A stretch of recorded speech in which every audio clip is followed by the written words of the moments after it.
Hi guys, Justice League is finally upon us, and it is a film that is better than I was actually expecting. To say they had a lot of production issues with this movie is an understatement.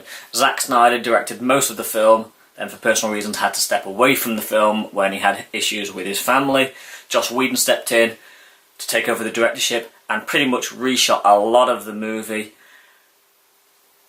But it kind of works. I really thought that this would suffer from a lot more issues than it did. Firstly, the film looks absolutely fantastic, which I had no doubt it would. Joss Whedon and Zack Snyder both put out brilliant work. The movie looks fantastic. It's very difficult in places to tell where each has directed it. Now in the final cut, apparently 15 to 20% of the work was Joss Whedon, so Zack Snyder retained the director's credit. But it is quite difficult, in my opinion, to see where each person actually did the things. For a start, it's not as dark, it's not as brooding, and it's not like Zack Snyder's usual work. It actually looks pretty damn good. It looks bright. It's not washed out like Zack Snyder has a massive tendency to do. The film looks bright, it looks colourful, and it is absolutely fantastic to look at.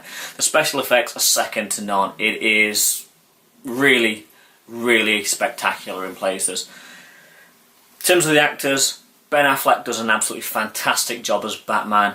He builds on what we got in the previous movie, Batman vs Superman, and the cameo he got in Suicide Squad, and he is Batman.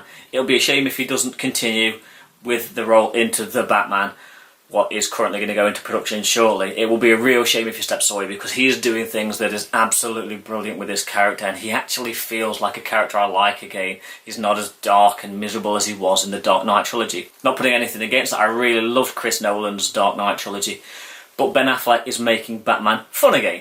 I'm really enjoying his portrayal of the character. Gal Gadot is absolutely awesome as Wonder Woman, completely building on what we got in the movie earlier this year, and she is just one of the standouts of the movie. And we get introduced to three new characters. We've got Aquaman, we've got the Flash, and we've got Cyborg.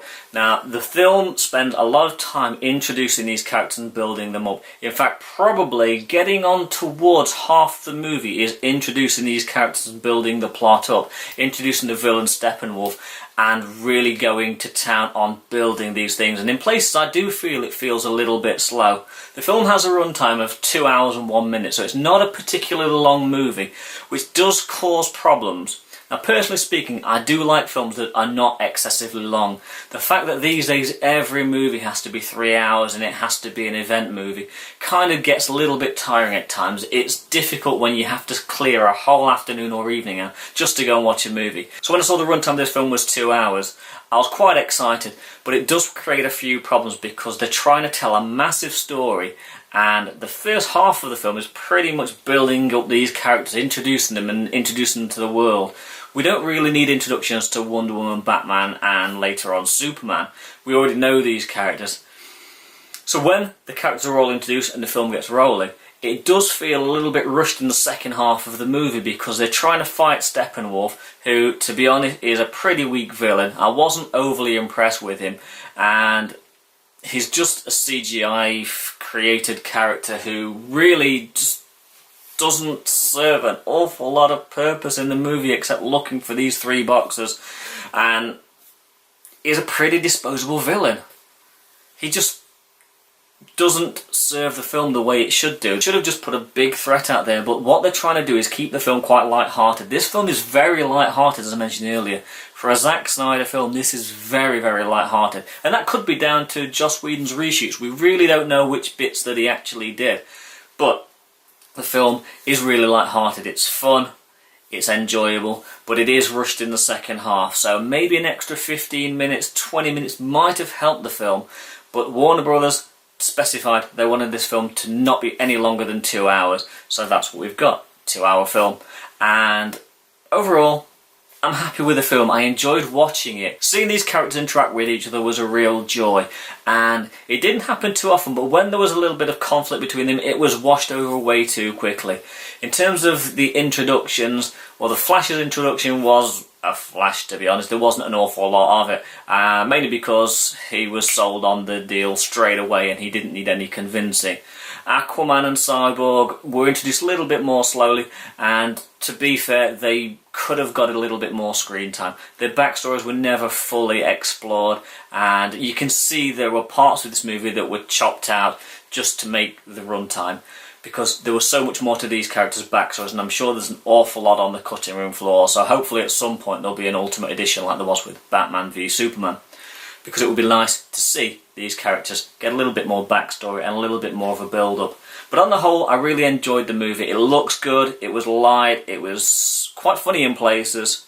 If I do have one issue with this movie, there's one character that goes through a massive trauma, and you can see that he is visibly traumatised. The acting here is absolutely fantastic by this actor. But it's brushed over way too quickly. One, maybe two scenes later, they're back to their normal self, and it's just a little bit unfortunate that there must have been more in the movie that explored the character getting through this trauma. But it's like, back to normal, on with the plot. And that's my problem with the movie. It is rushed in places. Having said that, it is an enjoyable romp. It's a movie that probably won't stick in your consciousness too long, but it's a good film to watch. It's a good afternoon out, and it looks great. The special effects are fantastic. The music is absolutely fantastic, and this was for me one of the great things. The fact that Joss Whedon brought back in Danny Elfman to do the score. We got the Batman theme, which we've not heard for ages, and it was great hearing Danny Elfman's Batman theme. We got echoes of the Superman theme. We got a lot of echoes to the past, and for me, it made the movie in places, because when you hear the Superman theme kick in, it's just something that it just takes you back to your childhood, and you get the reminiscence of all of these previous movies and the previous characters, which is something that we missed in the Superman Man of Steel movie. We didn't get the Superman theme, and that for me was sort of lacking. So I love that. I love the Batman theme, and Danny Elfman's score on the whole is absolutely brilliant. It is one that I could listen to again and again. Justice League is a movie that I really think is a little bit underrated. I can't tear it to shreds like some other people have done, because I enjoyed watching it. I enjoyed watching these characters. I love Batman, I love Superman, and some of the newer characters, I would love to see what they're going to do with them in future films in the DCEU. So I'm going to give Justice League 3.5 out of 5.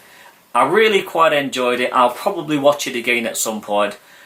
Maybe not for a few weeks. I might even wait till it comes out on Blu-ray or download. But it's a movie where I'll definitely revisit. So thanks very much for watching, guys. Please hit the like button if you enjoyed this review. Subscribe if you haven't done so already, and I'll see you really soon for another review. Thanks for watching. Bye.